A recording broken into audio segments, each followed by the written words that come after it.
It's a bird. It's a plane. This is Jason J. Lewis, the voice of Superman on Justice League Action. This is Mark Wade, writer of Superman Birthright. And you're listening to the Krypton Report.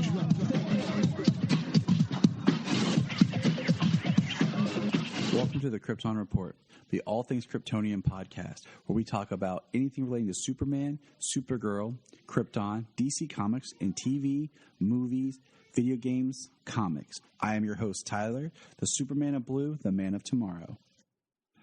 Welcome to the Krypton Report podcast. I am your host, Tyler, and on today's episode, I have that powerful man himself, the other side of the coin, not Two-Faced, no, Mr. James Cole. Welcome, James. Hey, Tyler. What's going on, man? Oh, living life. Living and loving life. I hear you. It's good. Here in Ohio, the land of Superman, it's starting to get cool, so it's starting to get nice out. We like it now. This is when we like Ohio. So it's nice. But speaking of Ohio and places that aren't Ohio, we have a special guest today, don't we, James? Yes, sir. So as we often do, we like to chat with other fans and, super lovers. So when James and I decided that we wanted to use, for pilot season this year, since we're not really having anything premiere like a regular time show, we decided to get into a Superman show that we haven't done, which was Superman the Animated Series. And what better person to have us talk Superman the Animated Series than Nate from the Superman the Animated Series podcast. Welcome, Nate. Thanks, Tyler. Thanks, James. Thanks very much for having me. Oh, I'm glad to. It's kind of crazy. Pleasure. It's kind of crazy because you and I, time has just been so nuts. It's been a while since I first messaged you because originally I think it was this summer, James and I were going to kick off and start doing Superman the Animated Series podcast, or was it part of last summer? Man, see, I don't even remember because of just times. And then our shows really never stopped, Usually there's a summer hiatus, so we pick a series or something for the summer. And this year we've had Superman and Lois keep going, and Supergirl's back. So I was like, man, we're never going to stop. we were doing Legion of Superheroes, and then DC Universe left. It's not on HBO Max. Yeah, we neither one of us own that yet. We picked Legion of Superheroes. So no one ever talks about it. It's forgotten. So I was like, this would be a cool one to do because I was watching it fresh for the first time with the kids. I was like, we could do that. So we started it, and then we're like, we're going to do Superman the Animated Series next in the summer. DC Universe went away. We got HBO Max.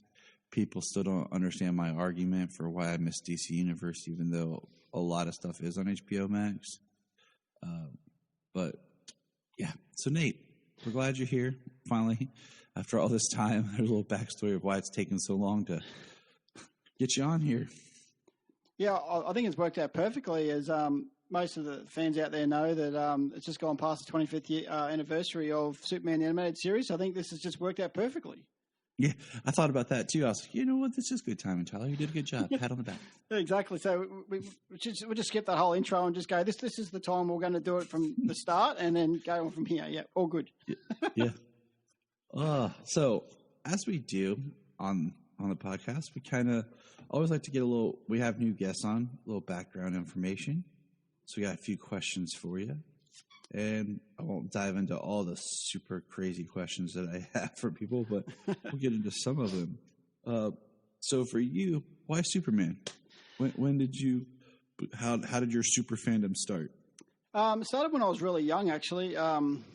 Used to have the first time I ever introduced to Superman was actually Superman 2. So over here in Australia, we actually got almost an extended edition. So there's a lot of extra scenes in there that when I actually got the first DVD, I thought there was so much of this movie missing. What is going on? I didn't understand. There was just so many different scenes in Superman 2 that I, obviously been accustomed to growing up and just loved the film.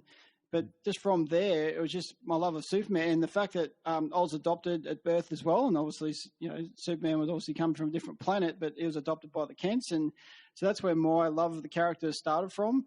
and that was my first incarnation of the character was Superman 2. And then, believe it or not, I actually saw Superman 4 before I saw Superman the movie or even Superman 3. And so Superman 2 and Superman 4, the two movies that I owned on video pretty much my whole young life. And then eventually I got around to watching Superman the movie and Superman 3.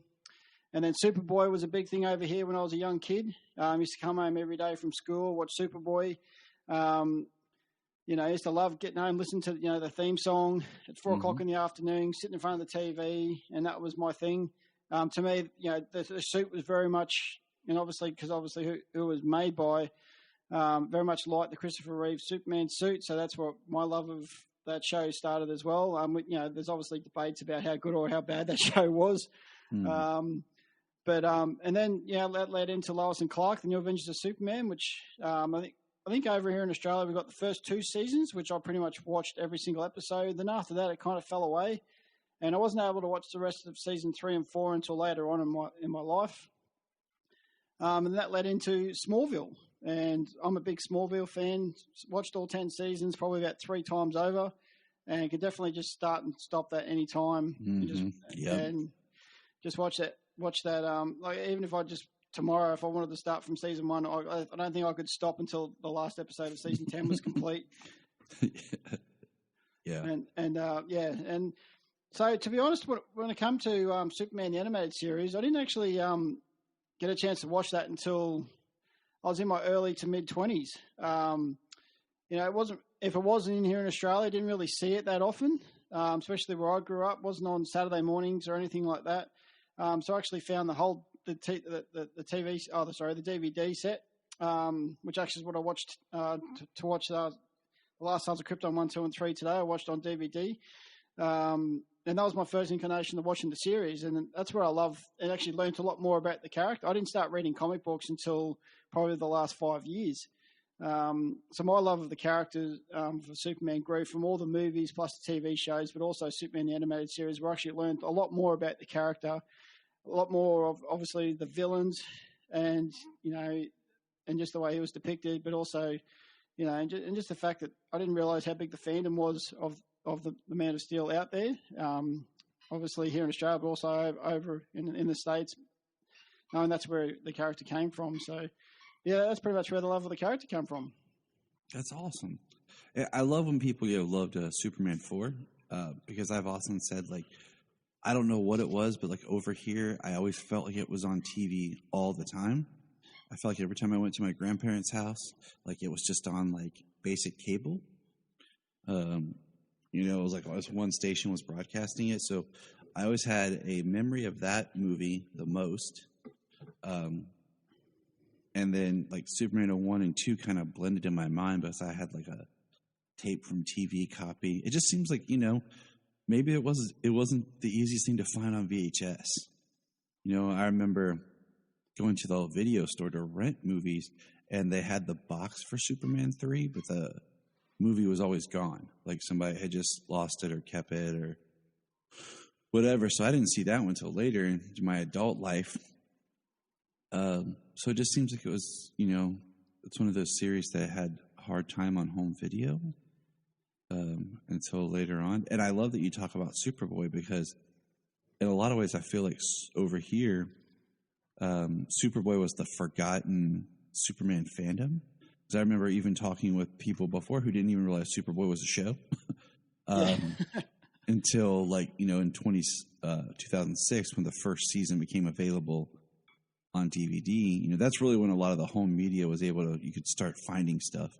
Thanks to the big push for Superman Returns. Yep. If you haven't checked out, just a plug here from my friend Sam Rizzo, does the Superboy Legacy podcast. Sam actually has a massive, he could open his own museum collection of Superboy stuff from the show. He has interviewed the cast, ran the recent cast, what do you call it? Not podcast, panel. There we go, panel. It's early here, people, for me. At Superman Celebration. And he's always on his podcast talking to people who were from the show and about the show. And if you're a fan of Superboy, that's a perfect thing. You would totally love that. So Yeah, plug for Sam there. Yeah, I've actually heard a couple of his podcasts and seen. I'm on social media. Never actually interacted with him personally, but yeah, I've just seen his love of the character and a love of the show. And it's great to see that there's fandom out there for those shows. Especially, like I said, one of my favourites as well is Lois and Clark, and there's still a big fandom for that as well. So it's great to see shows that are around that long ago, and there's still a big fan base for them. Oh, totally. Because it's nice because I've said this multiple times, and James can agree. Every Superman is somebody's first Superman. Even when you're like, oh, why that one? Well, if it's the first one they're exposed to, that's what they like kind of gravitate and grow up towards. Yep. That's their Superman.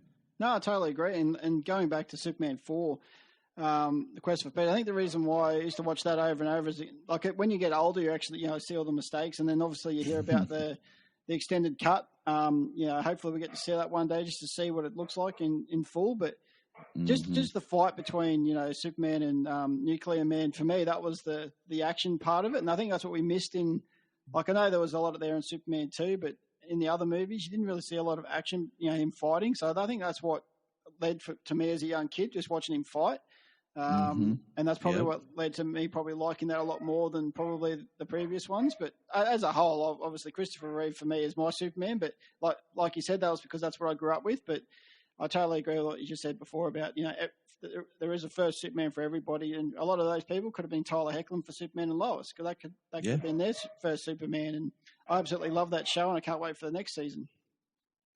And that's how I feel like with my kids. Is like, which Superman are they going to latch on as their Superman? Because they're growing up with having the Henry Cavill Superman, but also the Tyler Hoechlin Superman, and we watched Superman and Lois as a family. So I'm interested to see which one they kind of gravitate to as that's my Superman, because like you just stated, I'm 36. So I say that just because it helps pinpoint the time, of, and it sounds like you're in the same bracket here as us. Yeah, just a little bit higher, but yeah, not far away. Because, we had at the time that James and I were, young, there was Chris, and it's kind of like, oh, he's not that far removed, but the fresh Superman was Dean Cain for Lois and Clark. That was the one. It's like Sunday night, Lois and Clark. That's the one I grew up with mostly. Right, exactly. That was the one that was more, my childhood Superman. Just because that's what was the fresh new going on at the time. Because like I said, the home and my earliest childhood memories kind of was Superman, real young.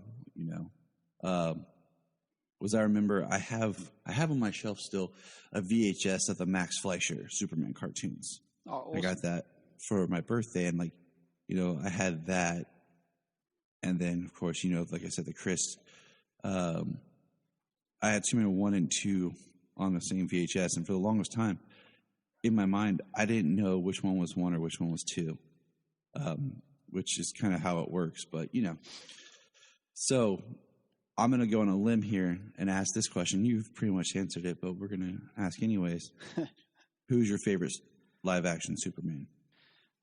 Christopher Reeve for me. Just the fact that I grew up with him, and it's funny that to see him in live on the big screen. His best depiction for me is actually Superman 3.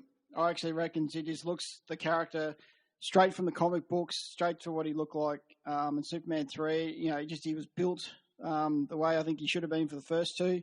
But yeah, Christopher Reeve definitely for me is my my favorite live action Superman. Awesome. Yeah, that's what's interesting that you pointed out is if you do look at Chris in the Superman 3 photos or anything, that is his best physical look, his best shape for Superman is in Superman 3. Let's see here. Then here's maybe a tricky one for you, and we'll talk about it. Which voice actor do you prefer more for Superman, Tim Daly or George Newbern? That's a tough one. It's funny when I actually listened to Justice League and Justice League Unlimited the first time, I think I actually heard it before Superman the Animated Series, and I didn't realise for a while that there was actually two different actors, voice actors. I think they've both got great voice acting for both, both Superman the Animated Series and Justice League, and also the movies as well, the DCAU movies after that. And I think I remember you saying in a previous podcast you did earlier, I think it was about All-Star Superman, I love Tim Daly. I think, to me, he's my favourite, but I understand why a lot of people choose George Newbern, because he had a lot more to do in Justice League and Justice League Unlimited. There was a lot more about his character in those series than it was in Superman the Animated Series. But for me, it'd have to be Tim Daly just because of my love for Superman the Animated Series.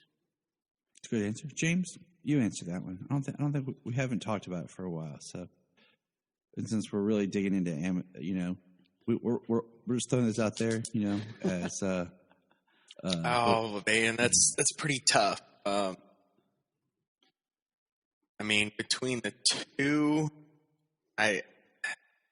James is like, I'm going to choose Jason J. Lewis. Right. Justice League act. If I went with somebody other than Tim Daly, or I'd probably go with Jerry O'Connell from the animated until Justice League till Justice League Dark Apocalypse War. Okay. See, he's my number 4. But we don't have to, we're not going to do rankings right now. But yeah, that's my number 4. But I mean, between Tim Daly and George Newbern, I mean, it is really hard, because I do like Superman the Animated Series, Superman more. But I do like how I do like that in Justice League got to do some more and some bigger things and got to deliver certain lines. So yeah, it's really tough to choose between two, but I'd have to say that just as the series goes, I mean, Tim Daly would probably be just edge out Byrne for my favorite voice actor. I wish he would have had the opportunity to do Justice League action and get to deliver those lines. Writing is different. It was different, and it was on a more epic scale, except for the few times that Superman, defended against Darkseid, the animated series. Yeah, and I'm with you guys. I've officially chosen George. And that's because of what it comes down to is he delivers. I like both of their performances, but George got to deliver lines that I love and cherish as Superman in his work. And that's in both, Justice League Unlimited, and then the movies and stuff that he has done. Yeah. So that's where I fall there, and I think it's a hard debate. It's kind of like, what's your favorite pizza? It depends on my mood and the day. Yeah, I mean, George got more material, to work with, and got to play the character for so much longer. So, I always liked him with the animated series, and just so happened he couldn't do it anymore, and they picked a really good guy to replace him. Mm-hmm. And if you want to know more about that, go listen to my podcast with George Newbern. You can hear how he replaced Tim Daly. Just a little plug for myself, a few episodes back. Yeah, I liked how he said, whenever I see Tim, I tell him thanks for being unavailable.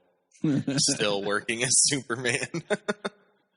It is funny how that works. I'm like, hey, man, thank you. Right.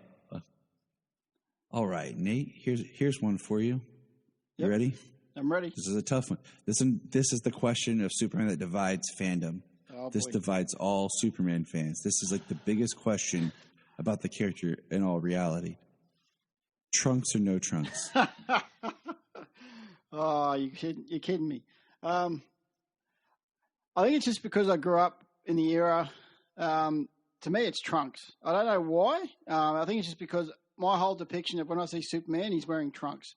To me, it doesn't matter if he's wearing them or not. He's still the character to me. Like Henry Cavill looks amazing in his suit.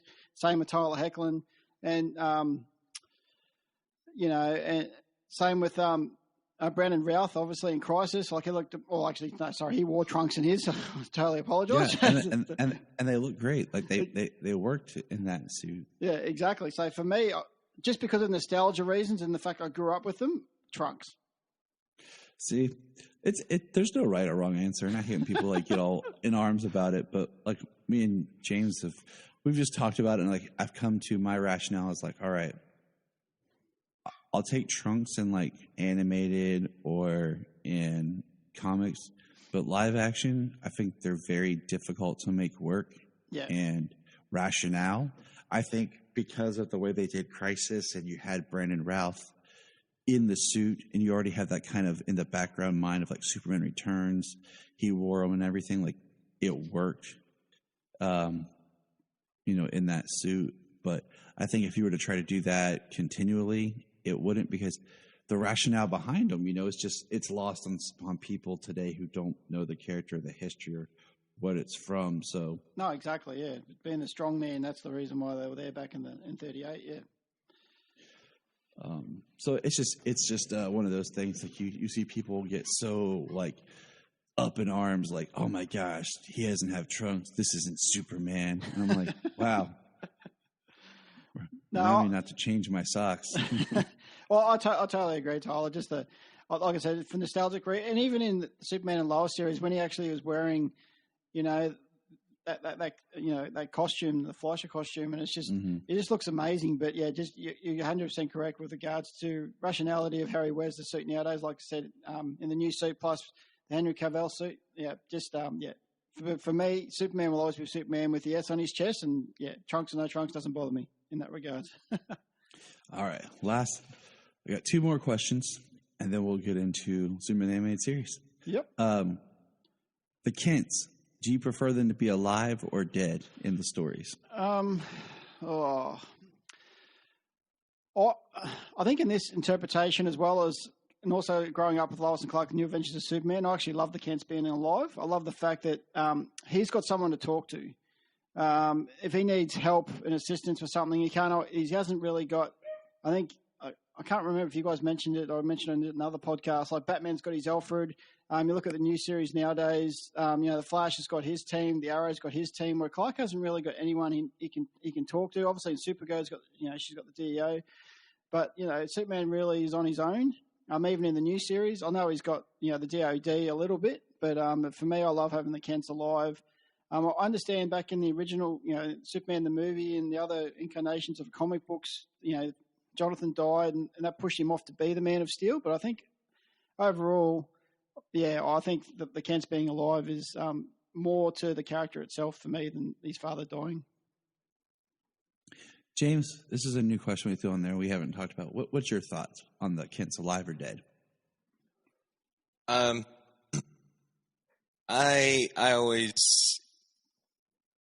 enjoy for the most part. I think for the earlier parts of his life, not like earlier parts of being Superman, in his early days, I prefer them to be alive.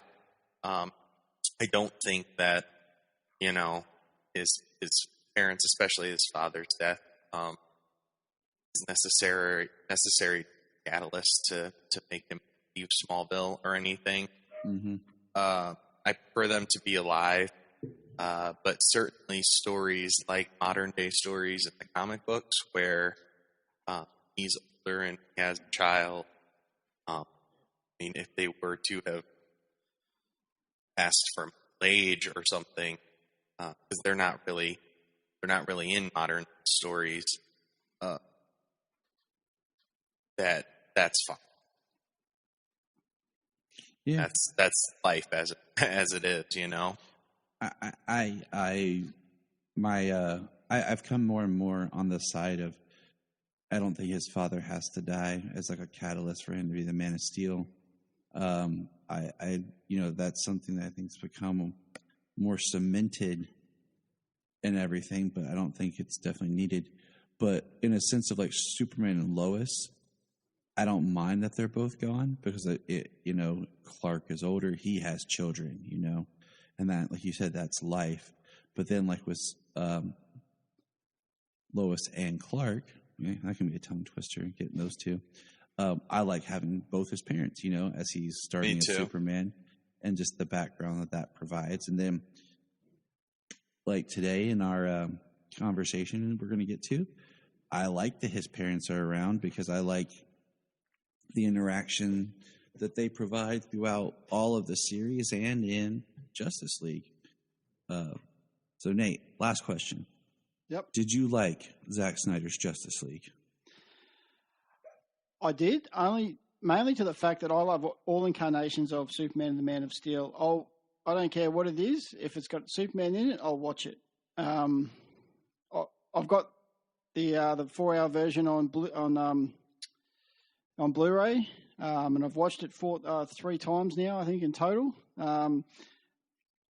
If it was to be when they actually made it originally, would it have been 4 hours? I think we all believe that that's a no. It would have been closer to 2.5 to 3 hours, but it would have been 3 something. Yeah. I assume it would be 3. I mean, the idea if it was 2 time would have been over 3 hours, 1.5 hours. Yeah, exactly. Yeah, sorry. There's definitely stuff in it you can see where you're like, oh yeah, you would have cut that for theatrical or trimmed that. But absolutely. For this release, yeah. But continue, Nate. We interjected.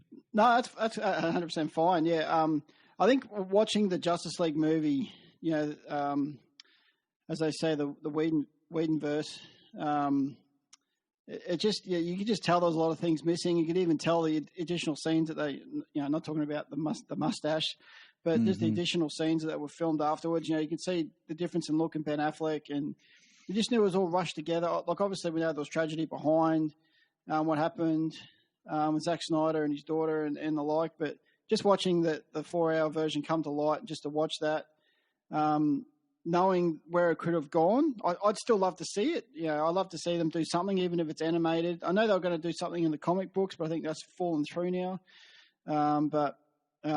Mainly, so to answer your question, only because I love Superman in all forms. I don't care where it is, and if it's there, I'll watch it. All right. I like the answer. All right. So now we're going to get on over and talk about Superman, the animated series. As Nate brought up, and we were discussing at the top of the show here, that we're in the 25th anniversary of Superman, the animated series. So what better time to talk about it? Also, in October, and I'm blank. Is it the 16th, James? No, that's a Saturday. The complete Superman the Animated Series Blu-ray is coming. Oh yeah. Everything's getting Blu-ray released of Superman in October. Smallville, the animated series. Because I think the animated series is, Smallville is on the 9th. I think the animated series is coming out or on. All right, we'll just go with that. So look for about that in that time frame. But yeah, it's nice. They're going to have that release because I own the series on DVD. Until we watch this episode and get ready for this, I hadn't recently watched it. When my son was born 6 years ago, I ended up buying the complete DVD set. I had the first volume and I bought the other 2 because that's what I kind of watched as I was up with him at night. Yes, I was right. Good job, James. So that's the last time I watched it straight through was, when Solomon was a baby, he'd wake up and I'd get up and then, I'm in his nursery and I'm like, oh, well, I'm up. Just going to watch Superman, the animated series. And, so before that, I don't remember the last time I had watched it straight through. I watched it when I was a kid. But you know how sometimes TV schedules were and they move stuff around. So I saw it. Don't know if I ever watched all of it, every episode, just because, sometimes it was difficult to do that. But I did know that I had this thing. And for any young listeners who aren't going to understand the 3 letters I'm about to say, I had something that was called a VHS. Of the first 3 episodes were released as a VHS home, basically home movie. They are put together as one film titled The Last Son of Krypton, and I had that I watched a lot when I was little, because that was, that's how they released them. They would release a couple of episodes on VHS at a time. It really wasn't until DVD that they started doing full series sets. So that I was pretty familiar with the first 3 episodes for the longest time. So it was nice to go back last night and watch these first 3 as a family, with my wife and kids, and I got some notes and stuff from them as we discussed. But James, your history kind of with the series, since we got Nate's. Well, the animated series, I saw it when it came out on TV. I was watching Batman the Animated Series from pretty much from its inception that I can remember. Saw the first episode on Leather Wings, and then same thing with Superman the Animated Series. I was watching them together. I went to WB afternoon. I'd come home to watch it every day at 4:00. Mm-hmm. So I mean, I've watched the animated series since it debuted,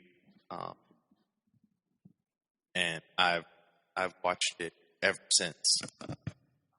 It was syndication for years, like on Cartoon Network, I believe, and then the animated series came out on DVD. I bought the complete series, so I've always had it, and I've rewatched it a number of times, and it's been a number of years since I actually have watched it. When it came out on HBO Max, I've watched a dozen episodes so far, but haven't watched it through. It's been a long time. Oh, I'm going to. That's my. I'm going to. The kids really enjoyed watching it with me, and I think we're just going to kind of go straight through it. And listening to Nate's podcast, I'm going to try to get caught up so that I'll be on the. I mean, I can always skip ahead, but it's nice listening to the podcast with the episode you are watching. So I'm like, yes, I'm right there with you. But I'm going to say something that some fans might think is a little controversial. You ready for this? I think Superman the Animated Series has a much better start than Batman the Animated Series did. I thinking of like what the quote unquote pilot for Batman the Animated Series was, it's good. But I always remember watching how Robin's in an episode. He's not in an episode. He's in an episode, not an episode. And we didn't really get an origin, like for Batman. But Superman, these 3 episodes, they're good. Like, they're strong. My wife and I last night sitting with our kids watching the first episode, getting kind of choked up and teary-eyed. And my daughter looks at my wife like, why are you crying? And, my wife's explaining, more of just how they're putting their baby in this rocket. And that'd be like me sending you, and my daughter's like, oh, you would do it, Mommy, because you love me. And my wife's with like tears in her eyes. Like, and so I think, it hits you stronger, as a parent later in life. And I just think it's a very, very well done pilot for a show. Yeah, I agree.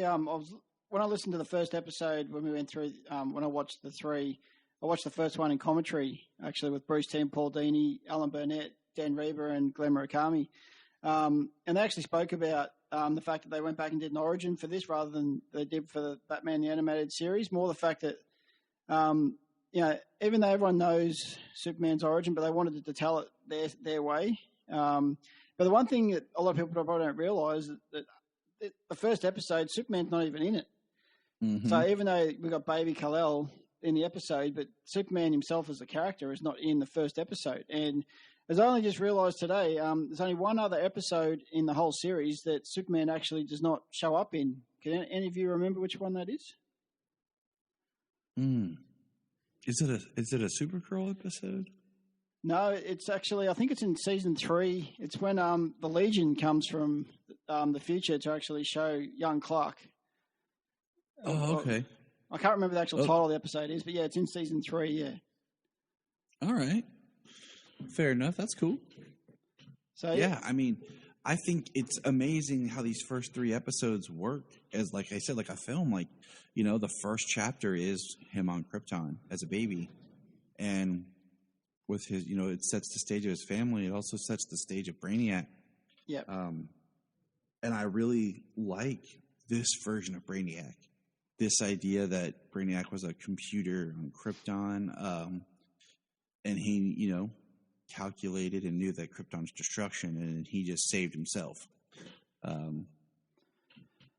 I like that. And then, you know, the second episode is more teen Clark. And as I'm watching, I'm like, I wouldn't mind a whole animated series of like this Clark in Smallville. And then we get, you know, the third part, which is Superman proper for the whole episode, even though he appears in the second one. I'm like, that's just, you know, that's classic traditional Superman pacing, you know? Yeah, exactly. Definitely a 3-part like movie, as you said, even though it was broken into 3 separate episodes. But the one thing question I was going to ask you is both. What did you both think of the opening theme, Shirley Walker's opening theme? Oh, it's iconic. I love it. Yeah. It's upbeat. I mean, it's recognizable. You hear it, you think so. Yeah. If I was more musically inclined than I am, I would love to kind of look at the score, like the sheet music score of this, Lois and Clark, and then like John Williams' classic. And even I think, you know, if you get to listen to some of Dan Riba's, I'm not sure how to pronounce his last name correctly, I apologize, score music for Superman and Lois.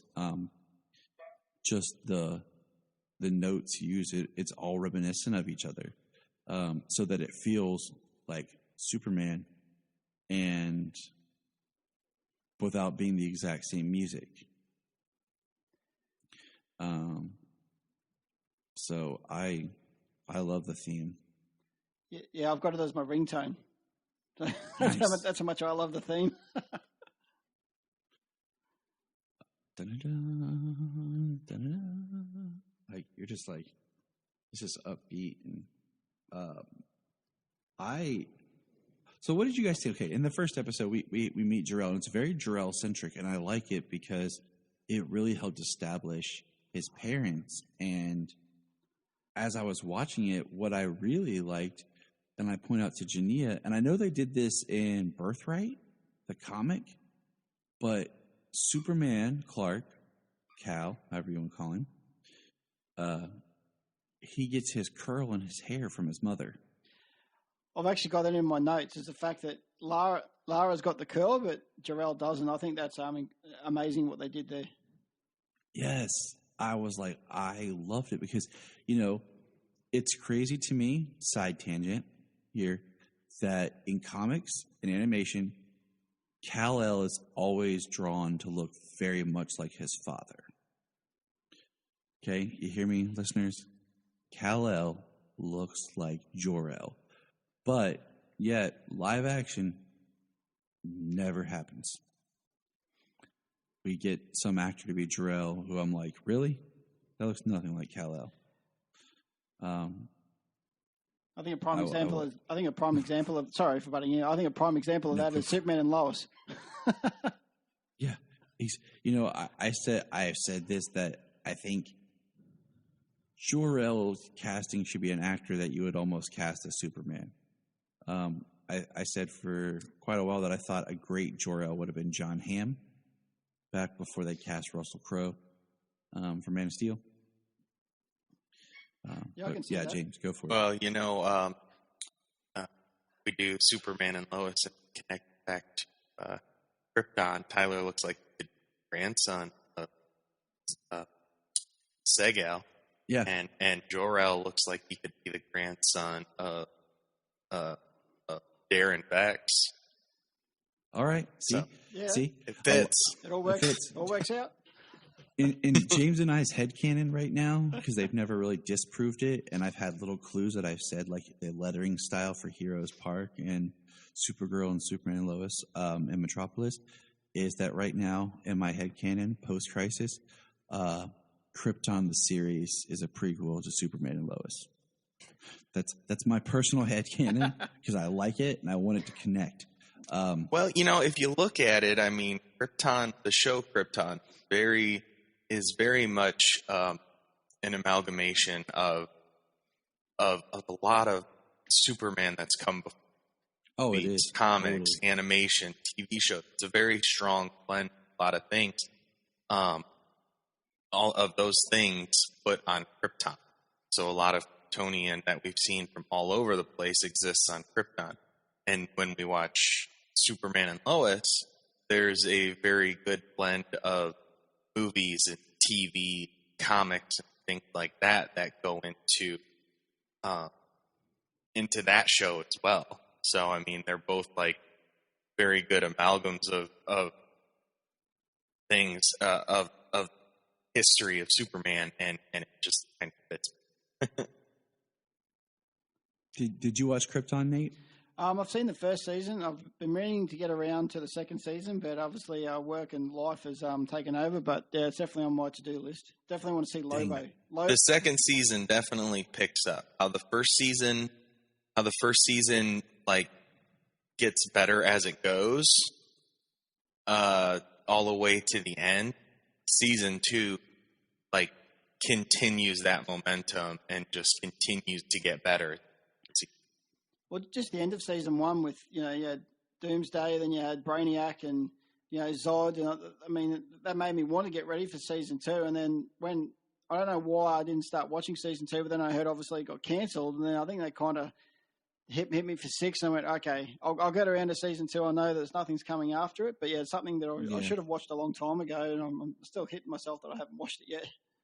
It's such a buzzkill when, it's like, oh, it's canceled. It completely deflates the excitement of watching it. But I highly recommend it. And I will say one thing, this isn't spoilers or anything, but when you see the Phantom Zone in season 2, it's my favorite depiction of the Phantom Zone is in Krypton. So just keep that in mind when you watch it. Like, oh, this is what Tyler was talking about. Yeah, definitely. Okay, I'll write that down.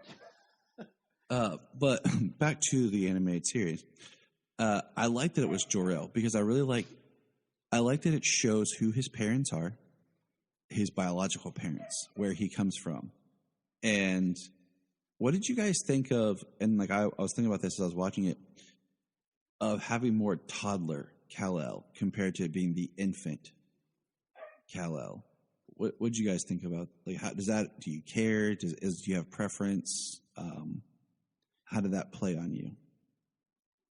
It didn't really affect me that much, other than, Superman the movie and some of the other incarnations. It didn't really affect me too much. I love the scenes with, baby Kal-El with Jor-El. There was a section there when, baby Kal-El walked up to Jor-El. Jor-El picked him up, and you could just see the love that he had for his son, knowing the fact what he had to do. Same with Lara, and I think it was actually probably better for the series knowing that he could walk around and crawl around rather than just being a baby. So I think it worked really well for this series. James, I mean, same. I've always noticed it and never really given it extra thought. I mean, it's series. I mean, sometimes he's newborn and sent away, and in the series he's less than a year old. I mean, if it's anything like humanity, I mean, he's walking at 10, 11 months old. He has no memory of Krypton. when he's growing up. He doesn't know who he is for all intents and purposes. He's a baby when he comes to Earth. Yeah, I think for the series it works. Like, it was really great, like you said, seeing Jor-El really being able to pick up his son and the love he has for his son, and knowing that he's had time with his son. In this series, it really works. You know, sometimes I really like the idea of the infant. It just kind of depends, you know. Now, something I want to touch on here is the voice cast. Man, like, so my wife's watched episodes with me, and when we were starting, I told her, you're going to recognize this voice cast and probably be a little surprised. And she's like, don't put that pressure on me. I might not remember. I'm like, no, you will know the voices. She's like, okay. So we start, and, we have Jor-El, who is voiced by Christopher McDonald, most famous to some people as Shooter McGavin from Happy Gilmore. When I realized that when I got older, I laughed so hard. Yeah. And then the one that my wife perked up for first was Jor-El's father-in-law, Sol Vaughn, being voiced by Tony. Is it Tony J? Tony Jaa? Yeah, Tony Jaa. Yep. Who voiced Frollo in The Hunchback of Notre Dame, which is my wife's one of her favorite Disney movies. Animated Disney movies. So when she heard that, she was like, all right, Frollo. It's funny, actually, because I know Tony J from Lois and Clark, The New Adventures of Superman. He was in the season 1 of... yeah. And as soon as I heard the voice, I went, I know who that is. Yeah, and that's what's funny is I pointed back out there. I was like, he was also in Lois and Clark. And there's a lot of people that were in that show that you forget. The one side tangent, the one that blew me away was... I think it's in season 1. I don't remember. So my wife and I were doing a straight rewatch not too long ago of Lois and Clark. And Chris Williams, who went on to play recently Black Lightning, is in an episode of Lois and Clark. He's like a voodoo priest man. And I was like, oh, wow. Keeping it in the DC sandbox. Good job, buddy. But, that's some really right there straight up impressive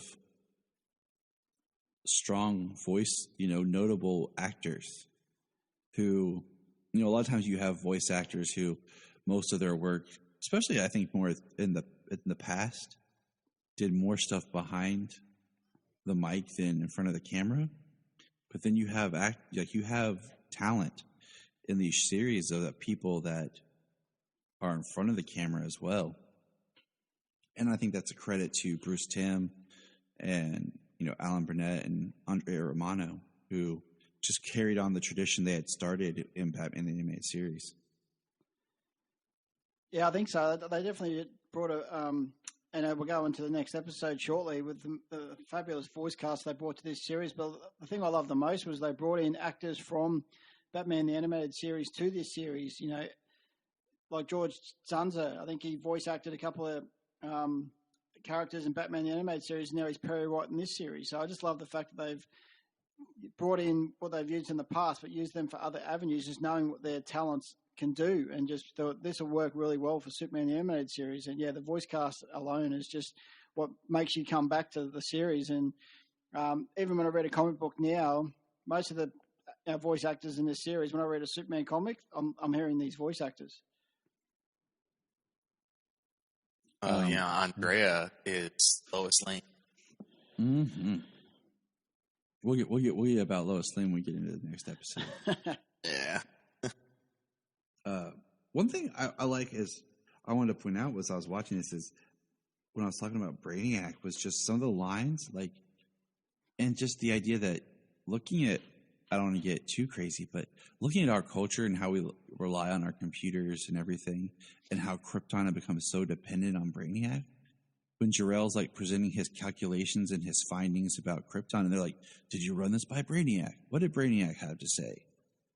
And earlier, Jor-El makes a statement to Brainiac about, "Were you spying on me? I don't like being spied on." and Brainiac basically says, like, then why did you create me? Very interesting, 1984, Big Brother themes going on here. Pretty much the new Siri or the new Alexa of the... Yeah. And I think even going through, like I said, I listened to the commentary, and they even said it's the internet of Krypton pretty much was Brainiac. And I started going back to what you said at the start of the podcast, talking about Brainiac, the way they brought him into this series. I think this is an ingenious idea what they had, and especially when it comes into later on in the series, also leading on to Justice League and Justice League Unlimited. I think Brainiac as a whole coming from Krypton, and then at the end how he just, Jor-El had a chance to destroy Brainiac, but he didn't want to see the history of Krypton destroyed. So he actually, let Brainiac be. He went off and, as we'll see later on in the series, but, he had the chance to destroy Brainiac then and there, but even he knew he wanted to keep Krypton's history there for people to see in the future. Yeah, and it kind of fell to his son to take care of for him. Yeah. That kind of cycle in literature and stories of the sons having to atone for certain acts of the father. Yep. It's interesting. And I like it because I've never been a huge fan of, like, the whole Coluan thing. Like the idea of, like, Brainiac's from a planet of people that are very similar. And then, I like that Brainiac proper is machine. Like, there's some organic in there too, but he's more machine, techno-organic type thing. And then Brainiac 5 is more like even more organic with machine. It's an interesting balance. So I really appreciate the very mechanical robot Brainiac that we have in this series. Because it kind of gives you that idea of where he can evolve to. Because that does become a theme with Brainiac throughout the entire Superman animated series Justice League run. No, exactly. Hey, just before we move on, a question I was going to ask you both: what did you think of the design of Superman's ship in this one? I liked it. It's more like Rocket, and it's interesting if you look at Baby Cal playing with, like, his baby toy Rattler. It's like a little spaceship. Yep. Like an old school rocket. I think it's really neat and fits the aesthetics. It still looks like a rocket, proper compared to, like, some of the later more like pod ships. It has, the thrusters, and I love that they kind of just launch his rocket from their living room and they send him off. But what I loved about it is actually when we get into the next episode is the fact that it lands on Earth, it doesn't crash. So it just goes to show that this Jor-El knows how to, implement the fact that the ship can land. It doesn't have to just find a destination and crash land. I thought about that, but I didn't think about all of it. But yeah, you're absolutely right.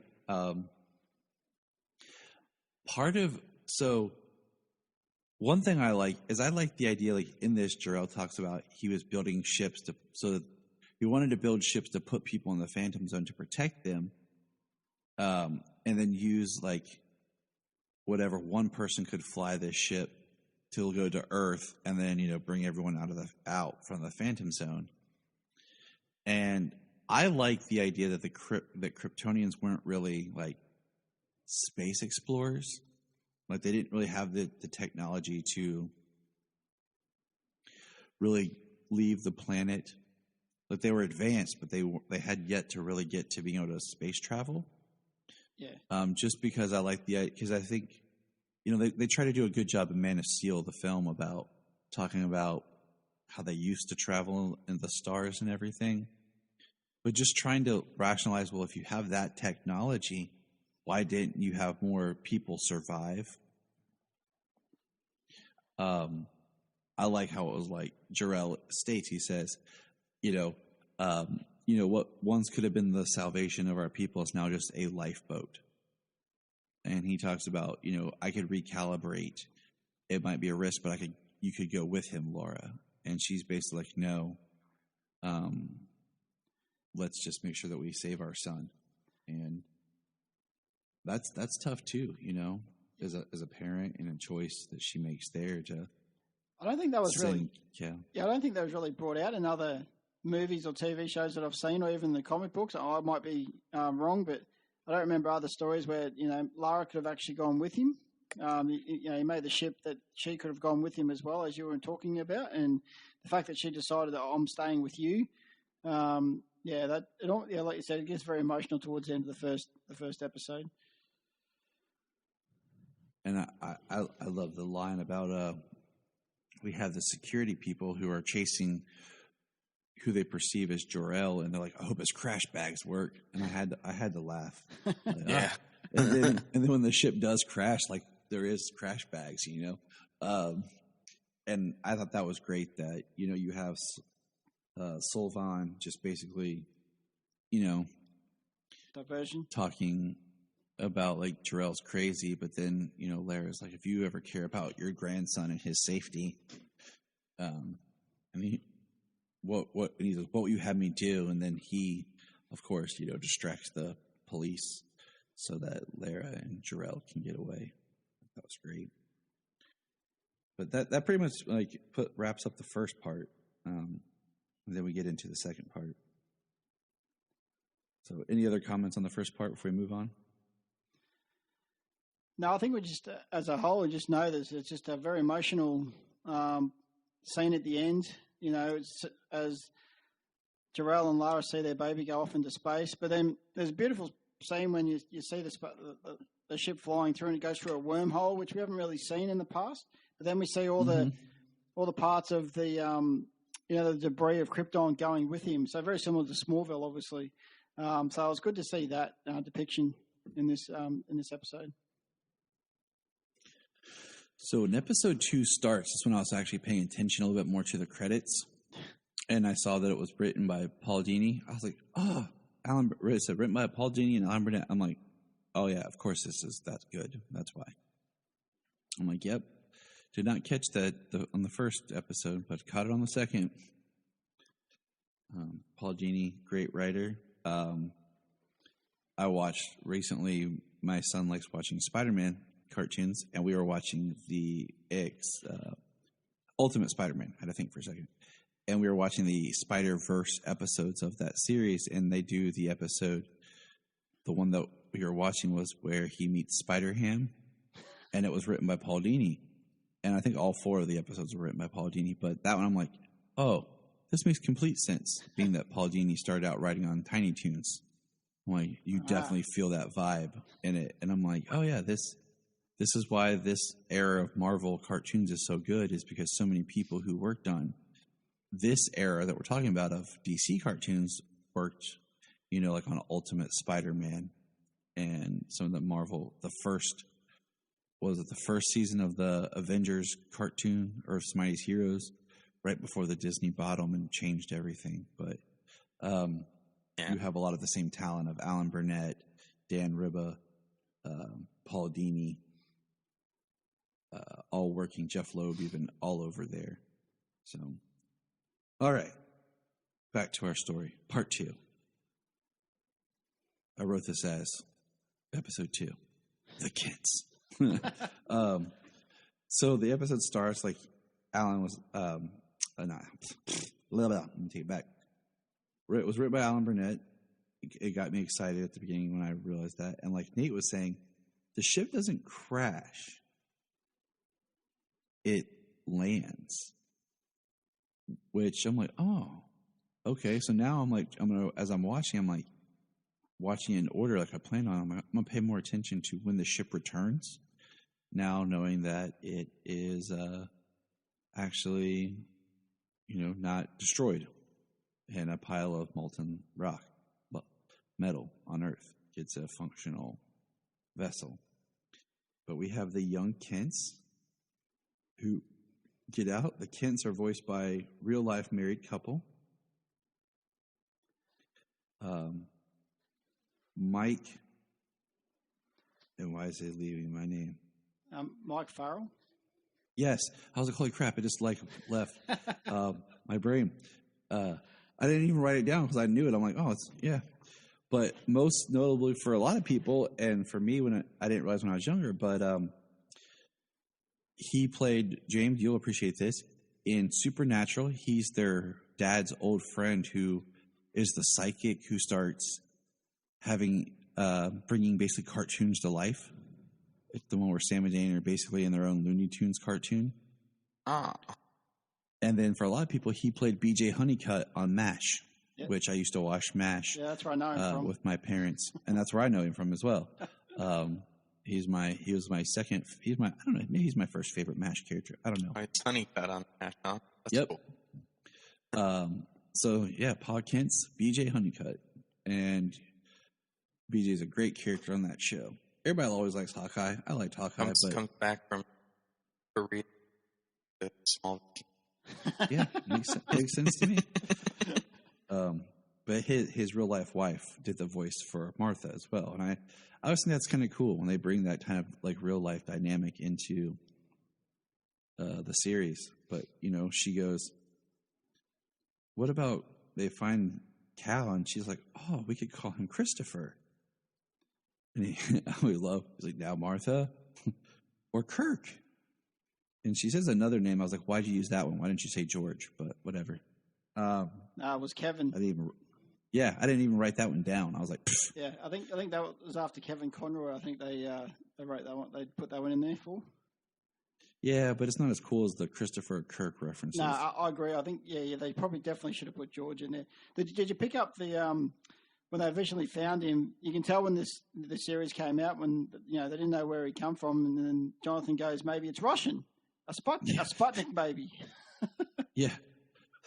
So like, and she's like, "No," and he's got a strong grip. Bones cracking. But then she's like, "We'll name him after my maiden name," and this is actually one of my favorite edits of the series. Yep. And she goes, "We'll name him after my maiden name. We'll name him Clark Kent," and it right there cuts on the beat to him in school staring out the window. And this. I love this part, like this little middle Smallville part here. He's watching like the sky and the birds outside, and we see that he does good in school. Lana does not do so good in school. They're best friends. We even get, we Pete Ross is there. We get a line about Pete Ross. And Clark starts talking, and then my wife pops up and goes, "It's Binks." I'm like, "Yes." Or as I like to call it, Max Goof. Or also later on, Impulse. But, Jason Marsden, legendary voice actor in his own right, did Snapper Carr later on too in the Justice League animated series. But he is young Clark here. Were you guys excited to hear his voice coming from Clark? I've always thought the voice sounded familiar, but I've never placed who it was. Always, every time I watch it, every time I see it, like, who is that? Who is that guy? And I never. Yeah, I think I'm the same as James. I've heard the voice before, and then as soon as you say Impulse, I'm like, "Yep, okay, yeah, that's where I've heard it from." I loved a Goofy movie when I was little. He voiced Max on the Goofy movie, and then, of course, it's very interesting. That's got to be where I know the voice from, and specifically. Then he's the voice of Thackeray Binks on Hocus Pocus, and what's interesting is he actually redubbed the actor who plays Binks in the human Binks. He redubbed all of his lines. Like, they cut the actor's lines out, and Jason redubbed it. I don't remember the history on why, but of course, Hocus Pocus being that Halloween's coming upon us, everyone, you can watch that now and be like, yes, young Clark. But I love when he's talking to Lana and he's trying to tell her, things going on with him. He's actually revealing stuff, and she says, "How many times did you peep in the girls' locker room?" And he's like, "Seriously, Lana? Seriously? I'm telling you all this stuff, what's going on with me, and that's where you go." I just think it's funny. It's always like a trope of high school Clark. Like, did he? Didn't he? We know Well, he did at on least Smallville. once. It was an accident on Smallville. It just fell off. Accident. It just fell off a rope. Right. He couldn't help that he fell off a rope with his powers freaking out, and he just happened to be pointing in the right direction. He didn't know how to turn it on or off or what to do. That is always a funny scene because the way it cuts back. Luckily, it took another year for him to get his heat vision. Otherwise, he could burn down the school right then and there. Yeah. Oh. I always love that big smile on his face. Like, Yeah, how was school today, son? Yeah. It was great. I'm going to go up to my room now and just smile. It's probably too creepy for me.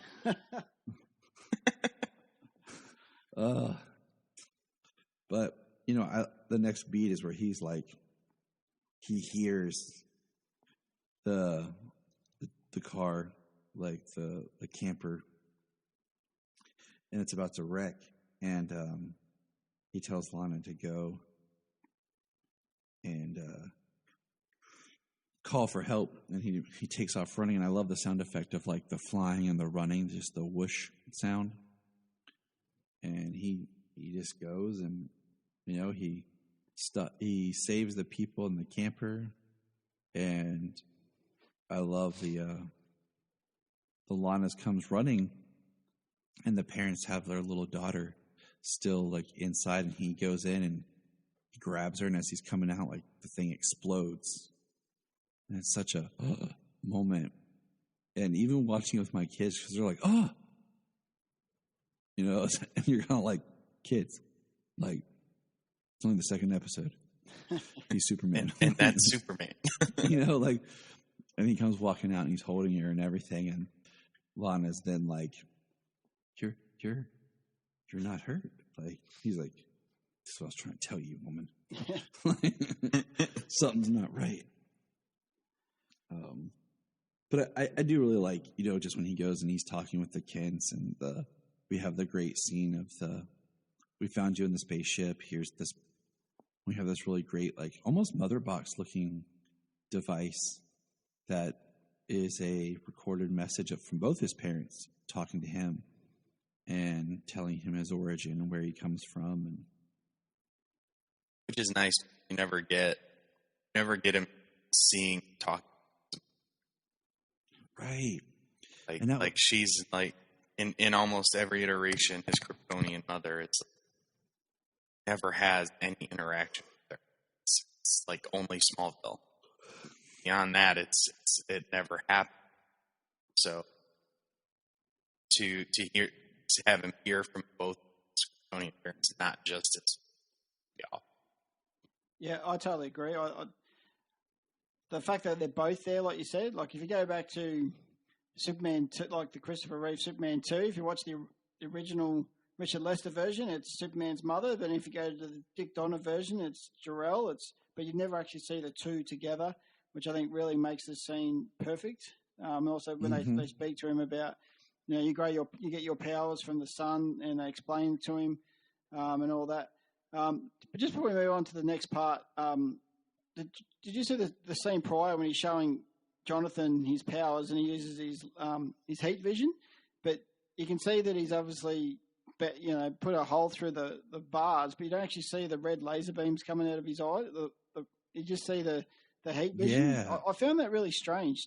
Did either of you find that interesting, or didn't really take note? It was interesting. Like I thought of it because, like, you know, we've had this discussion before on the show of like which way we like heat vision. You know, like in Smallville, they did like the heat rings. Yeah. And Superman Returns kind of did like the heat waves. And then, of course, you have like the traditional like heat laser eyes. So the fact that at first I didn't think, I was like, oh, they had the sound effect and then he was heating it up. I was like, oh, but then I was like, wait a minute. Later on in the series, you actually see the laser. I'm like, huh, interesting. You know, it shows he must be practicing. You know, he kind of knows because, you know, he bends the steel, hands it to Jonathan, then heats it up and it breaks. But he heats it up with control. It's not just, watch this, Dad, stand back. Like his dad's holding it and he does it perfectly. Yeah. Yeah. My favorite vision, my favorite Heat vision for a long time was Superman Returns. Just the heat waves. You just saw heat coming from his eyes. It wasn't like laser. And then you got like Man of Steel where his eyes glow, and like when he's walking through the ice, there's no laser from his eyes. It's just the heat coming from his eyes. And then when he goes like super, because ice melts really fast. So it's got a controlled it's got controlled on it. It goes down, but then when he goes really hot and he incinerates an I-beam in an instant, that amount of heat is immense. So it's a really big blast. And you see it. It's kind of like they did that early on in this, like using his heat vision here, and it's not something super intense. Melted the beam, and later on it's controlled, focused, and depending on he's using it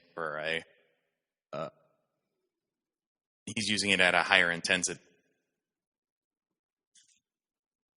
Yeah. And hold that thought on heat vision. We'll get there. So he's running and he starts flying and he's happy and he's enjoying life. And then now we're at the Daily Planet. The Daily Planet, guys. We're here, Metropolis. And we're introduced to the idea of this blue angel that saved this little girl. And I don't know about you. I've been to cities and stuff before, but man, does it seem like a lot of kids play on the ledge of their windows in Metropolis? Is it just me? Like, we even have the same repeat offender in Superman for All Season, like twice. Like, boy, get off that ledge, man. I don't know how many windowsills on large, apartment buildings, high-rise apartments and stuff that you could play on. And they don't have a fire exit outside the building? Like, right. I'm just like, I'm very worried for these children.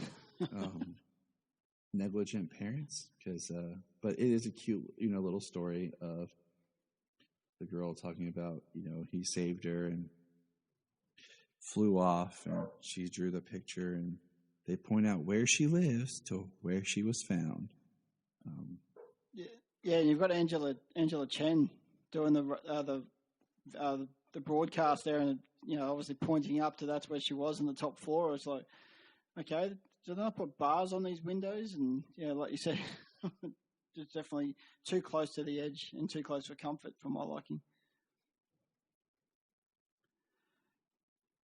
But after that scene, we move into the Daily Planet where we get to see Lois Lane for the first time, and you just hear her as soon as she talks straight to Perry White, and you can just tell that they've been around for a while, and just the camaraderie they have together.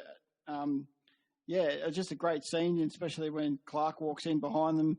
And then when Perry says, "Oh, you got to meet this new kid," and the first thing Lois says is, "He cute?" And then she turns around. Obviously, there's Clark right behind her in her famous, in her purple, suit with a white skirt, and I think it's purple shoes as well, and just the iconic.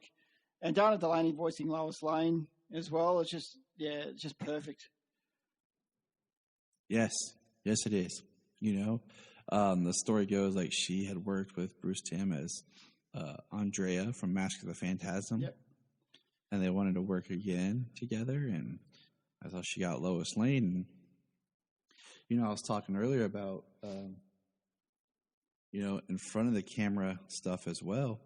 It took me a while to realize that Dana Delaney was in Tombstone. Oh, okay.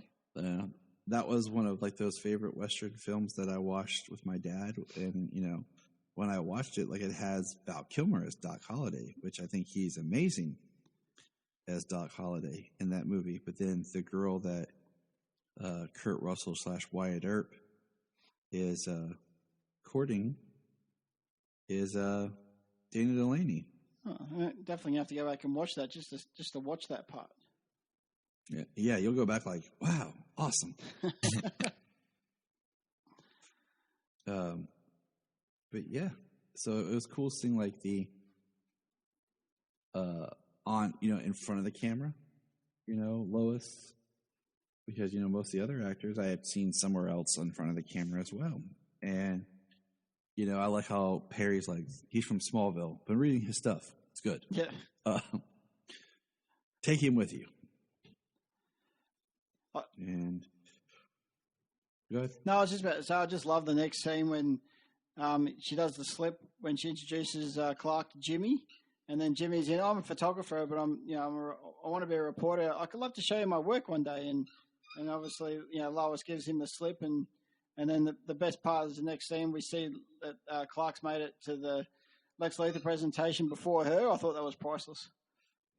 Oh, it is. She's like, "How did you get here?" So I said, "I flew." Yeah, I like the way that she distracts him. Like, yeah, ask Slane. I'm fearless. She uses me all the time. She's like, bye. Like, yeah, I can see that. Well, talking about that little section before is when she asked him, "How'd you get here?" And he goes, "I flew." It's obviously going back to Superman the movie when Lana asks Clark, "Excuse me, how'd you get here so fast?" I ran. But spoiler alert, when you go into a couple episodes down the track, there's a part in the series when Lois asks Clark, "How do you get all the good stories, blah, blah, blah?" And you go, "I'm secretly, disguised as Superman." And I think it was in the Lobo actual episodes. And I just thought that was a classic, that he's just telling her the truth, telling her exactly, "I'm Superman, this is the reasons why." And she goes, "Oh, yeah, whatever, Kent." Yep, that's how it is. Yep. You tell her the truth with a little wink and smile, and then they're like, "Oh, whatever." Yep. But you're like, and then you just wonder if one day in the future, you're like, told the truth on the day I met you, and I you off. Yeah. She's like, "You've been lying to me all this time?" He's like, "No, actually, I've told you the truth. You just didn't believe me all the time." So who's really the one? You thought I was being sarcastic. Yeah. Surprise, Lois. And then we get Lex Luthor, Clancy Brown. This is the most iconic Lex voice, like, period. You know? This is just... yeah, I was just thinking about, like, he has some great lines, and yeah, we see his Lexo battle suit. Clark uses his his X-ray vision and sees it's getting stolen. And then I like that the introduction to I liked that it wasn't like a helicopter rescue type thing.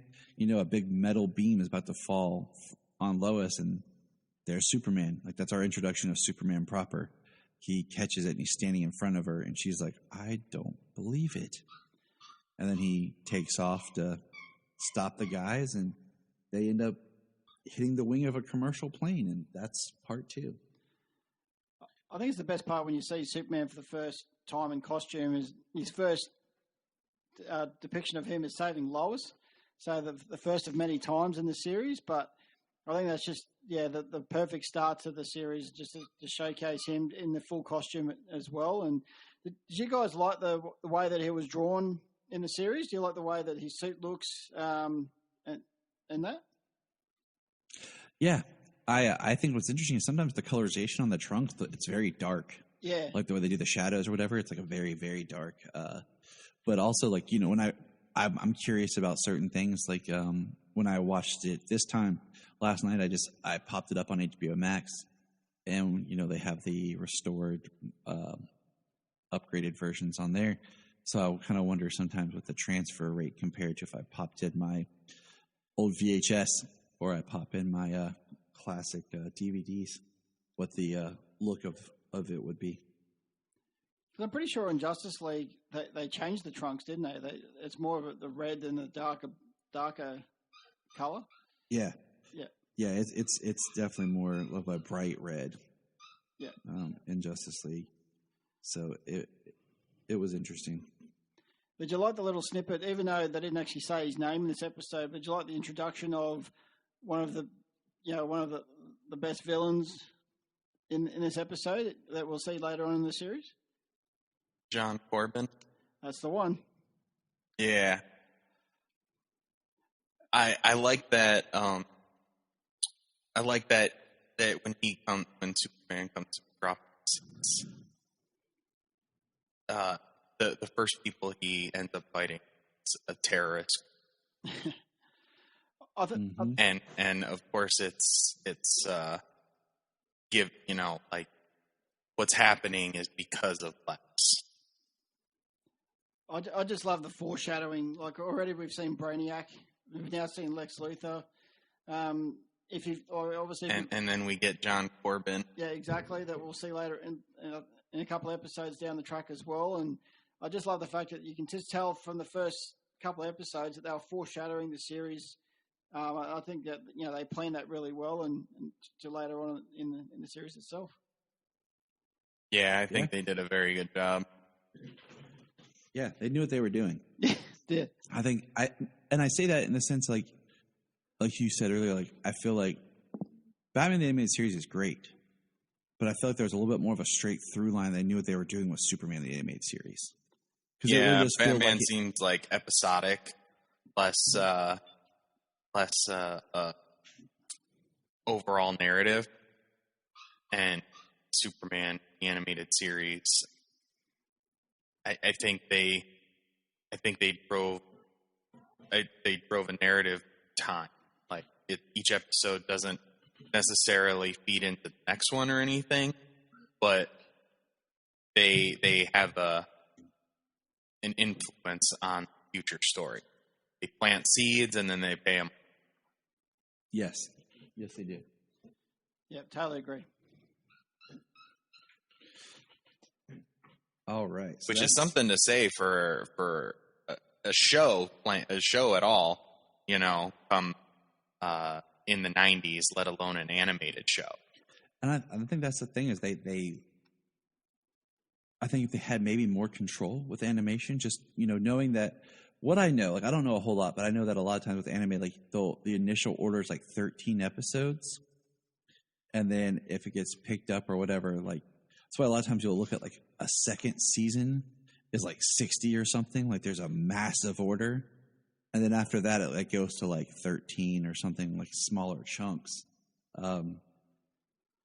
So I don't know if they had a better idea of how many they were able to do or what. Excuse me. Whew. I need some of that James coffee. All right. Yeah, top mine off. Part 3. Here we are. Part 3, Metropolis, Superman proper. And one thing that I love is, we see Superman flying to stop this plane that's going down. It's going down, and he goes to stop it, and he messes up, and he goes, "Nice one, Clark." And then he flies, I like that he's like criticizing himself and kind of like, I screwed up. Yeah, I really like that part as well. Just the fact he's talking to himself, as we mentioned before, like another, the Arrowverse these days, they've got an earpiece in their ear and they're talking to someone, whereas, Clark's got no one to talk to. So, yep, who better to speak to than myself? Exactly. He's got no man in the chair. He's got himself in the chair. Yep. And, he stops the plane from crashing in the city. He stops at the zoo and the park. And, we have a mime who's just like, ah. And someone catches with their video camera, a really good shot image of him. And, Lois brings out the nice S. What? Says Clark. She's like, he's like the Ubermensch, all perfect, the Superman. He's like, Superman? And I just love Peggy's like, perfect. Sounds great. Looks great. Splash on the headline. All over. Superman. All right. 4 columns. Get it going. But here's something, okay, I find very interesting in the way they tell this Superman story is, so we have Superman, okay, we just saw him in action. And then the next scene is him back at the farm with the Kents talking about the kind of conversation I feel that usually is in place before he like reveals himself as Superman or gets the suit, because there's no real like where did he get the suit in this. We can look at it like a movie because it's really done as a good movie, like TV movie or whatever, much like the pilot for Lois and Clark was like a TV movie in itself. He's back talking with his parents, and it's like he's just got like, people want to know more. Am I going to have to give up my life? Like, what am I going to do? And, they're talking to him about the Superman, and he's like, people are calling me Superman. And they're kind of lean into it like, yeah, okay. And I thought it was very fascinating that this conversation is coming at this point. And, they say, you need to get the story out there. And his mom, has not like the nut in Gotham City. Yeah, I like that line. Yeah, I had that in my notes. I was going to bring that one up as well. But my question to you guys is, why does he wear the glasses? Because if we look at it, he did have glasses as a child. And usually the glasses are something they come up with as part of like the disguise. But if he already, like, it just seems like he hadn't really thought of the dual life as much yet. Until this moment of like, how am I going to do this? But he's already got the glass, because in this scene, he's not wearing the glasses. It's only when he was at the planet. So I just found it interesting. That's all, I guess, was, we didn't have this type of scene before he reveals himself. I think that was really picked up. To be honest, I didn't even think about it until you just mentioned it. And it makes perfect sense, the fact that it wasn't spoken about. Part of me believes that this scene probably should have been in the second episode. They should have probably done this prior to him going to Metropolis. I 100% agree. And then spoken about, what's he going to do? Is he? But as we linked into when he first went to Metropolis, he was off saving people straight away. So he wasn't hiding in plain sight or anything like that. And of course, where did he get his suit? Did Martha make it for him? You'd obviously seen the S logo from, the boom tube box that he got out of his ship. That was the first time he's ever seen the S shield. I don't think, unless he made the costume himself, we don't know. Could have been in his spaceship. We don't know that either. I think a lot of good questions come out of that right there. And I think it could have been something that they thought about, but they didn't have time in the episode to put that. It's probably something I'd love to see if there's a deleted. I don't think there's any deleted scenes, but that they couldn't put in. But yeah, it's definitely well brought up. Yeah, if they had ideas for scenes they would have liked to do, but they only had X amount of time. Mm-hmm. I think going into that as well, I think that probably needs to be talked about. Which do you think there's a scene that we've seen already that could have cut, that we didn't need to see, that they could have spoken about this instead?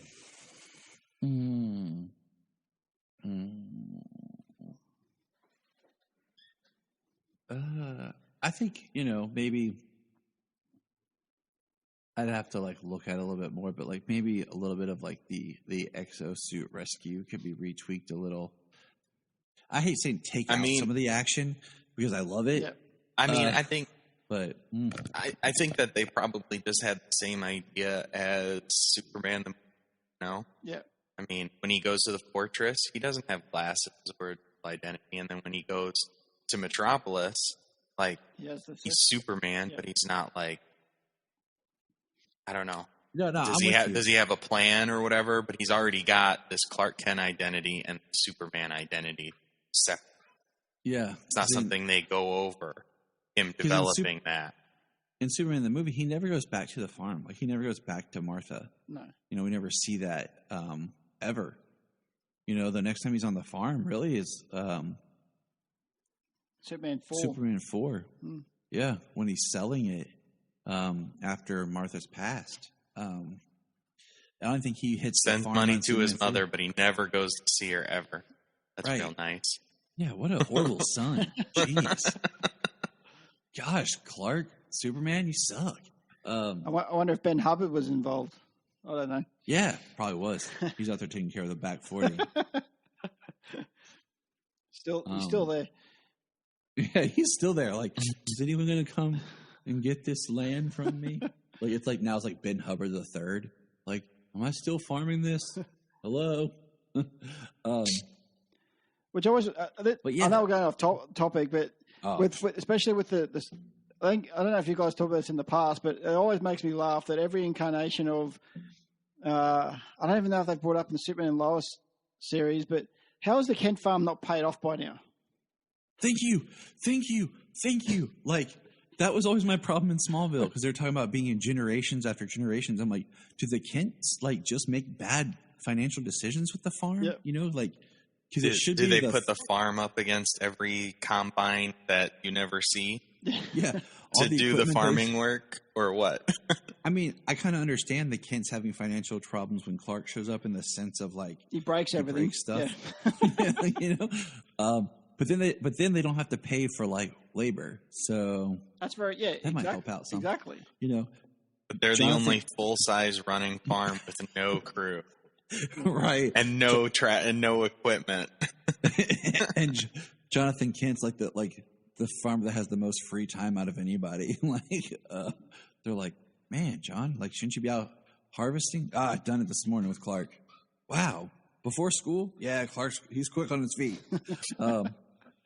But no, like, seriously, that was always one thing that always bothered me. Like, they always talk about, like, we'll sell the back 40 or this to the back 40. And I'm like, just hearing the terms back 40, knowing that 40 stands for acres, I'm just like, dear God, like, how much land do you have? Like, how big is your farm? Like, what all's on your farm besides corn? Like, are you running cows? Okay, so backstory real quick for you. I was like, I live, the house that, we just bought a house, and the house that I was living at, the land was originally a farm, that the farm part was sold off. So the house was still on like 2 acres, but around me is all cornfield and farm equipment from the person who runs the farm. And then across the street was another farm, and they would rotate corn and soybeans. So there's like farmland all around me. And even driving to where my new house is, which is like in a little neighborhood, if I walk to the end of the street, it's all cornfield. So like I drive around looking at mass amounts of cornfields and, you know, land. So having that in mind and then listening to where they talk about the farm, I'm just like, wow, you know, that's impressive. So hearing them talk like we're going to sell the back 40, but yeah, especially in Smallville, they're always like, oh, the farm's in trouble. Jonathan, your farm's been in your family for years. And like, I understand that maybe it's not paid off, but it just seems like it should have been paid off at some time. Yeah. You know, I often think like, you know, that's why I always love the line in Justice League of like, how'd you get the house back? I bought the bank. You know, like, I'm like, I always picture in my mind, like, yeah, I think if Clark had any financial issues with the farm, like, he's got friends who have money. Like, he's got Bruce and Oliver. He knows some well-to-do people. They could, like, slip him some cash, you know, like, here, paid off the farm, buddy, you know. I think it was in Superman, Batman, Apocalypse, Superman, Batman, Apocalypse, when Supergirl destroys Batman's computers and everything, and he goes, I'll pay you back, what, on a reporter's salary? Yeah, he's like on a reporter's salary. And then I think at the end of the episode, it actually turns itself around as well. I think the movie. I think. Yeah, when he says you still owe me a computer, and he says, "What, on a reporter's salary?" And then isn't it in it's the Death of Superman where they're having the Justice League meeting. And they're talking about paying for stuff, and Wonder Woman's like, well, Wonder Woman merchandise is doing all this. And Bruce is like, I'll pay for it. I'll pay for it, you know. Yeah, where the Wayne Foundation falls short, we can pick that up. Like, Wayne Foundation falls short, okay. Yeah. He gives her that look. He's like, I'm Bruce. I'm Batman. But, yeah, I just always think, like, how's the farm always in crisis? It seems to be a pretty well-to-do farm.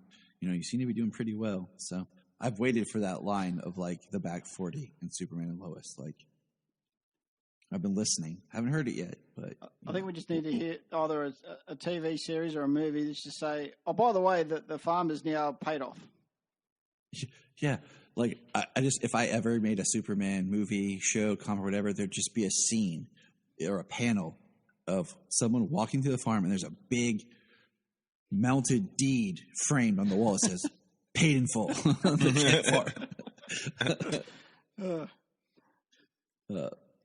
It's in the family until the end of time to sell it. Yep. All they have to pay is property tax. And even then, they've paid ahead, like 20 years. Right. You know? They have a trust bank account that pays out of the taxes automatically, set up for for the next 40 years.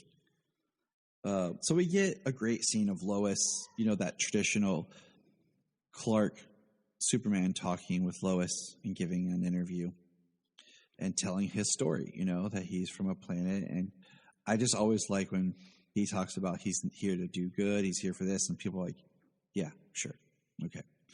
And then we get Lex Luthor, and we kind of cut to him reading the paper, and he's like, oh, we have an alien in my own backyard.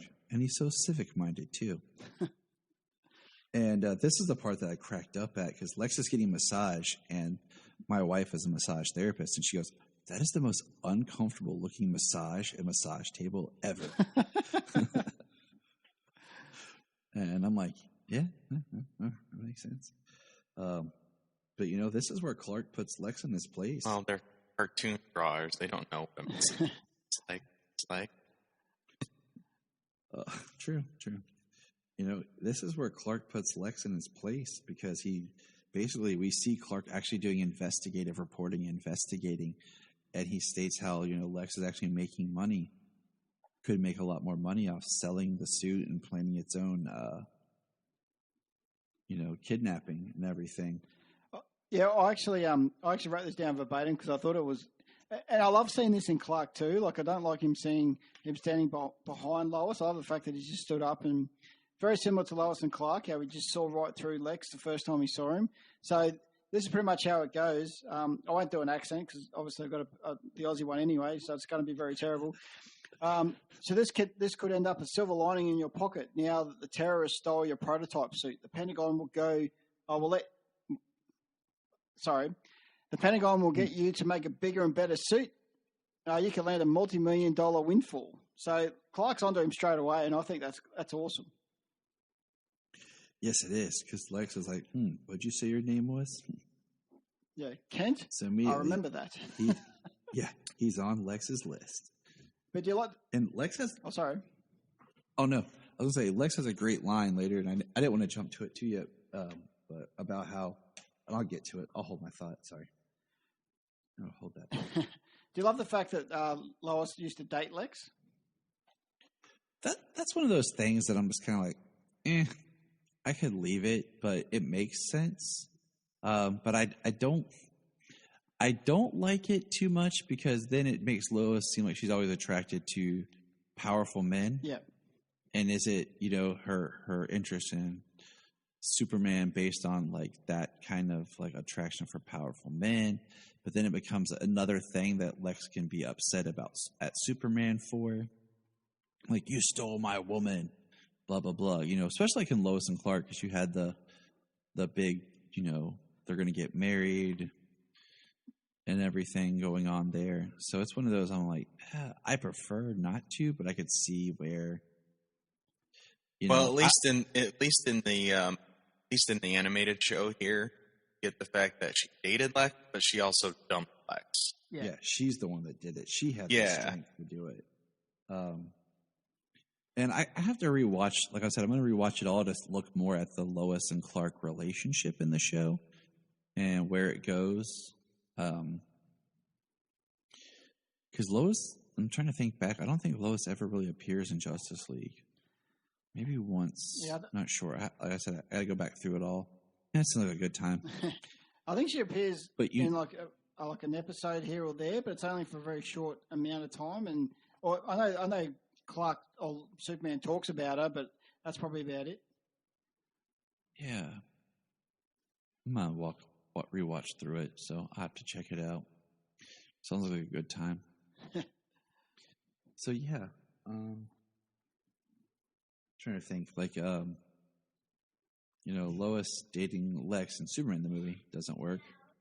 Lois dating Lex in Smallville would have been weird because she dated everybody else who was a superhero.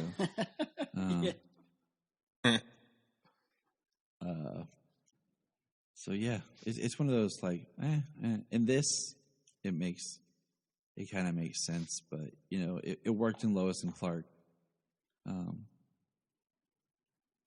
but it's not something I definitely need. And I think that's one thing I loved about Superman and Lois was they made her fall for. She liked Superman, but she fell for Clark. Yeah, I love that. I love that incarnation of it. Yeah, that was the best origin story and relationship that got to date. The Memories episode. Yeah, I mean it's great in Smallville, but you had a lot of time and years to develop, like how she had a love kind of respect for the Blur, but then she fell for Clark, and then she had affection for Clark, and then when she found out they're the same person, it all just like became clear, but yet overwhelming. But you had 6 years basically to develop 5, 6, about 5, yeah, it was 5, 6 years. Doing some math here. To develop that kind of situation. So, but Lois is doing investigating, gets a tip from Bibbo. Bibbo. I love Bibbo. I like him. Yeah. Also, because we know who he's going to voice act later on in the series, but I just love Bibbo in this in this episode. Bibbo is someone I'd like to see either a flashback in Superman and Lois, or they go back to Metropolis for something and like go to Bibbo's restaurant. Yeah, go to the Ace. Yeah, and see Bibbo. Because I loved what they did with Bibbo in the Death of Superman film and the Reign of the Superman film.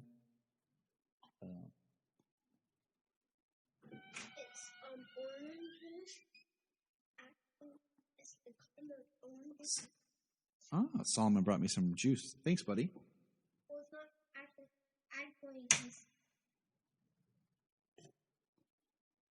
That's really good, buddy. Yeah. We got a new juicer, so nice. Jania's in there experimenting with fruit and stuff. So nice. Yeah, I'll tell you that whole story later. But no, I love seeing Bibbo. I love what they've done with Bibbo as a character. And so Lois is on the ship, meets Corbin. That's when we know that's John Corbin proper. And she sees the suit. We cut back to Clark with Jimmy. Jimmy's showing him photos, and he's like, and he uses his enhanced vision to notice the flag for the Casimir. Yeah. Mm. And then he goes off and saves Lois, fights the battle suit, makes Corbin feel like an idiot because Corbin, keeps trying to defeat him, and Superman's like, "What, bro? Bring it. You can't handle this." And of course, he defeats Corbin. And we were talking about her dating Lex. I didn't mind was Jeff Johns' Secret Origins, where Corbin was a military man with her father, and Lois dated John Corbin for a while. That didn't bother me. I thought that made a little bit more sense as like this kind of son that Sam would want Lois to date. Yeah, that makes sense. I can't remember if it was brought up in this. I haven't, not to my recollection, whether in this series, whether it's actually brought up that her dad's in the military. I can't just. I think it does. I think it does later, or in Justice League. I think it might be, because I know we meet Sam Lane in Justice League. Yeah, that's true. It's definitely later on down the track. Yeah, part of CAD. Oh, actually, no. No, that's the other. No, I lie. I remember his dad, her father now. It's in the monkey episode when the monkey gets over. What's Titano? Titano, yeah. Oh yeah, Titano, yeah. The only reason I remembered that is because Sam Lane was voiced by. See, okay, this is showing my childhood. I grew up loving Herbie the Love Bug, And Michael Douglas was voiced by I can't believe I forgot his name. But anyway, the voice actor for Sam Lane was the actor who played Michael in Herbie the Love Bug. So, so that was my Nice. Dean Jones. That's his name, Dean Jones. Oh yeah, Okay, I know Dean Jones. He did a lot of the old Disney like Flubber, Yep. the black and white stuff, like the old Disney movies. Oh, Jim Awesome. That's cool. I did not. Jim know that. Douglas, his name was not Michael Douglas. I was thinking of the actor. But yeah, that now I remember. Yeah, Tanner. Yeah, that was the episode that Sam Lane was in. Yeah, And- I really like the battle that comes up. He rescues Lois Lane and fighting John Corbin in the suit. The animation is really good. The lighting is really good. During the coloring, because the lighting from fire and stuff is done really well. And when he takes him down and the fire hydrant spraying all up in the air and down on top of them, the animation is really good of water making them look wet hair and everything. Yes, it is. And after he defeats and humiliates Corbin, basically, we learned that Lex had sold the suit to Casnia, and that even with the U.S.'s relations with Casnia being canceled, it would have been a complete act of treason had Lex done that. But he had it fixed so that they could take it, buy it. And I love that Superman is just outside Lex's window. And Lex, opens his window and starts talking. And it's like, no matter what you heard, it's what you can prove. And he talks about how he raised himself up. His tech built this city. He owns like 2/3 of the city. Most people work for him and they don't even know it. And he just keeps talking, and Superman doesn't say a word. And he's like, and Lex even tries like, the silent treatment. He just keeps going on, and then eventually he just loses his cool, and it's like, say something, and he throws his model of his suit at Superman. And Superman just crushes it. Like, it's classic Superman. Like, Yeah.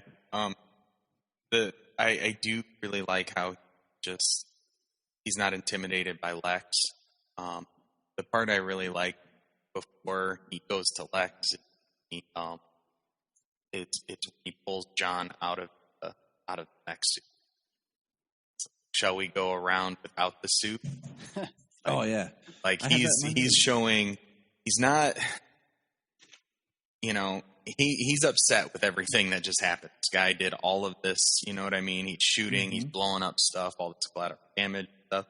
Superman's got an attitude right here. Everything that happened, it's like, he's not happy with John. He pulls him out. He's upset. He's emotional. I like seeing Superman, like that, have emotions, be conflicted and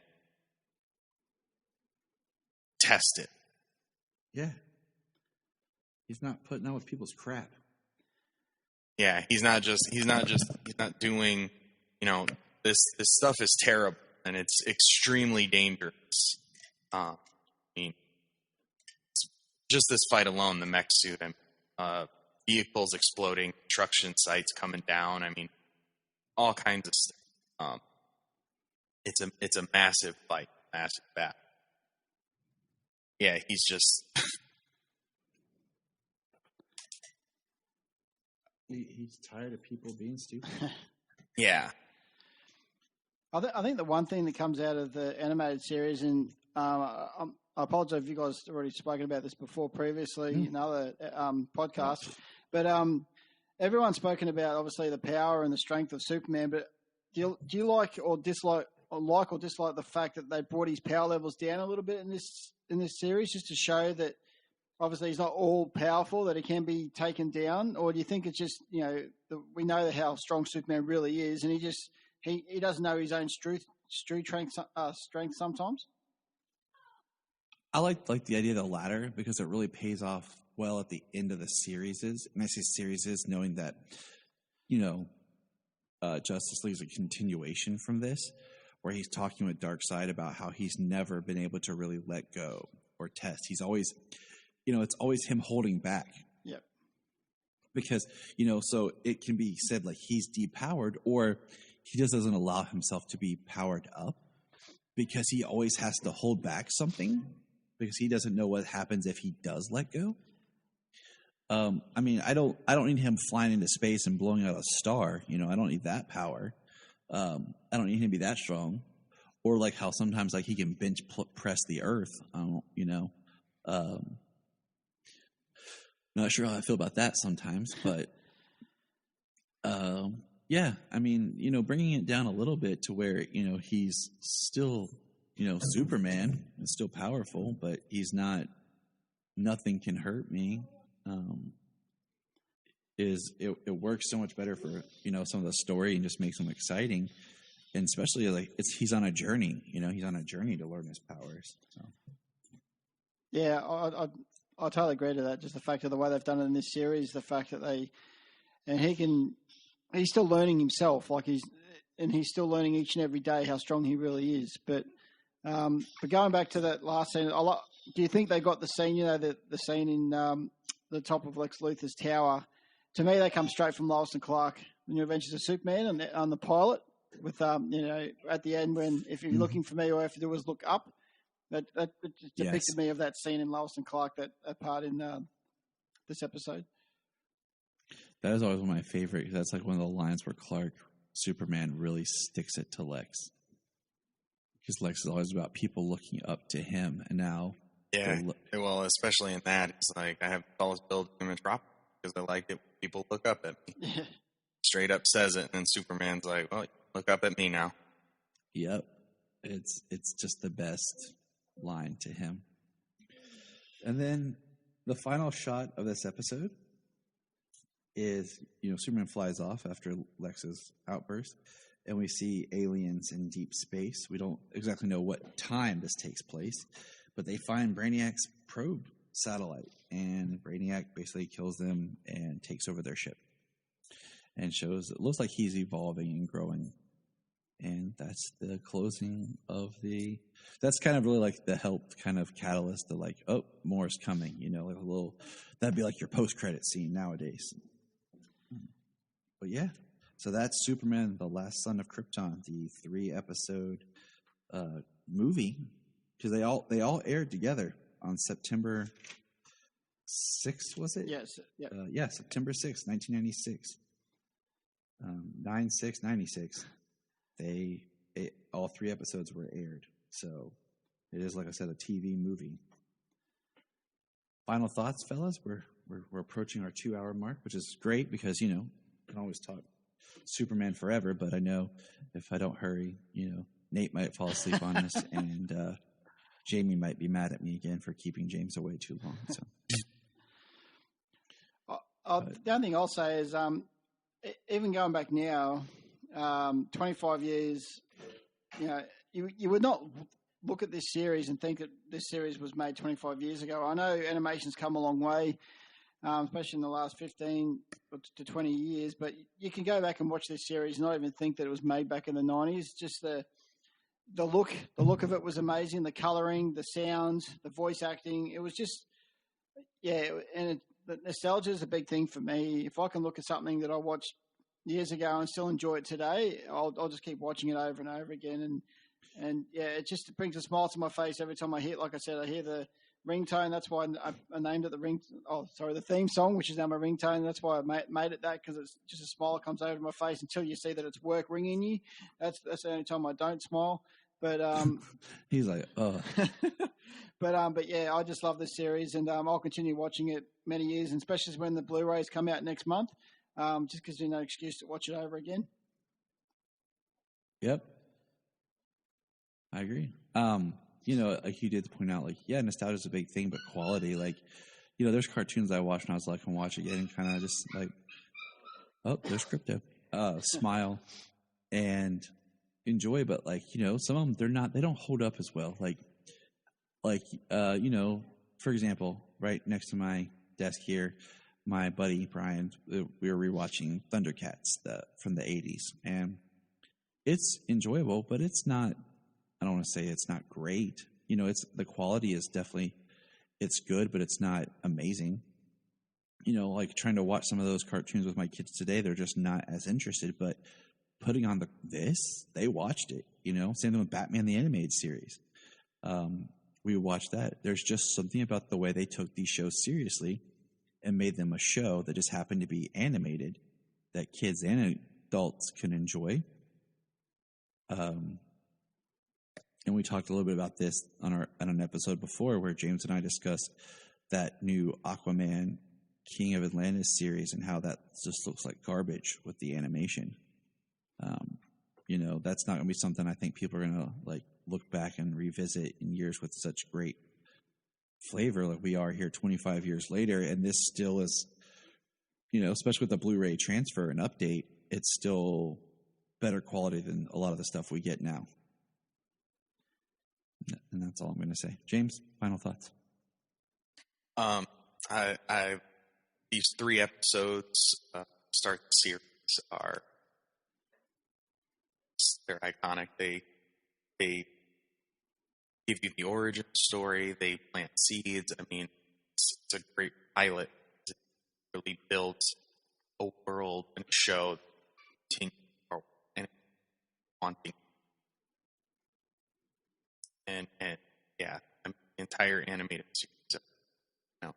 Said, well, we tend to visit our kids enjoy it. I don't know that my kids, when they grow up, they would go back and visit most stuff that they watch these days. Are they ever going to do that, or are they going to, in another 20 years, are they going to go back, watch this again instead? Mm-hmm. Yeah, this and Batman the Animated Series. We'll just talk about that in 20 years, James, when we do episode number like 2000 and something. All right. We're sitting here with our grandkids talking about watching Superman the Animated Series. It came out in 1996 when I was their age, when I was 11 years old. You were born before the 2000s? Now we're going to bring back... What? You were born before the 2000s? Yeah, I was born in 85. 85, yeah. Yeah, I was an 81 baby myself. See, we're not that far off. Like when you at that age bracket, we're the same age. You know what I'm saying? Well, that age bracket though, I mean, like 85 and up, like we're considers 90s kids because that's where we developed. Yeah. He's considered an 80s kid. That's. Okay. It's amazing how those 4 years are so crucial. I can't remember. Right? I can't remember the 80s. It's one of those things that just like our age, James, like people like how there's like, for example, Brian. Okay, I have for a lot for 80s cartoons, but he has love for like He-Man and Thundercats and even Voltron. Like I like Voltron, but Ghostbusters, the animated series, I like those. But those were all like, even Turtles a little bit were like leftovers from the 80s, that were still around, but they weren't exactly what my childhood was as much. They were just kind of like, yeah, I like these because they were still kind of around and hovering, Right. And mine was Gargoyle, Batman, and Spider-Man, X-Men, Superman. There's a lot of man in there. Right? I know, right? That's what it was, Fox Kids, Kids WB, and all that. Like that was, they took off, and that's quality. Like we talked about the other day, like Gargoyles is a very good show. Yeah. Which, when you look at who produced it, they, Greg